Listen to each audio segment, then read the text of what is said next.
Magandang araw po sa ating lahat. Magandang araw po lalong-lalo na sa ating Panginoon. Ako nga po pala si John Robby Medina at ngayong araw, February 7, 2025,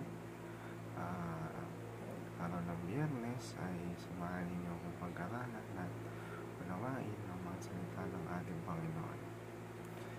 Ang pamagat po ng ating devotion ngayong araw ay ano ang magandang pangarap sa buhay? Calvinism. At ang paksa po natin ay magmumula sa Isaiah chapter 43 verse 7. Sinasabi rito, "Everyone who is called by my name, whom I created for my glory, whom I formed and made." O sa Tagalog naman po, sila ang aking bayan na aking nilalang, upang ako'y bigyan ng karangalan. At ang paksa po natin ay patutungkol sa Calvin emphasis. Unang-una, the total depravity of man.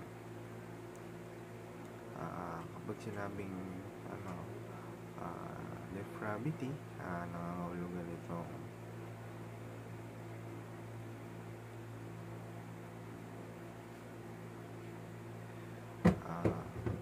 moral corruption, wickedness,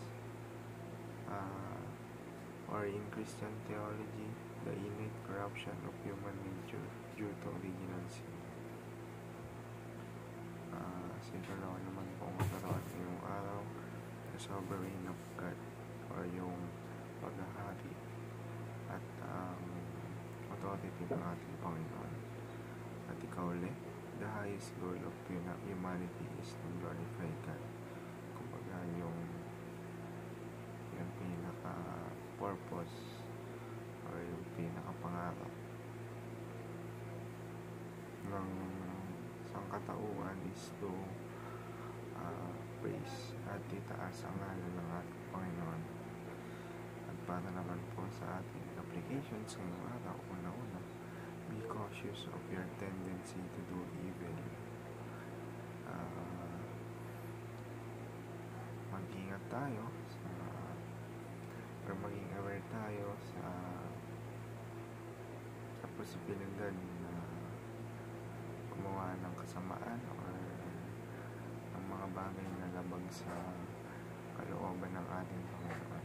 Sa ikalawa, trust God's sovereignty to save and keep us. Magtiwala tayo sa ating Panginoon na ilalayo niyo tayo, ihahadya niyo tayo sa lahat ng masama at kapahamangan. At ikaw ulit, pursue the glory of God as your highest goal. Kaya nga nung sinabi ko kanina, lagi natin i-pursue ang ating Panginoon.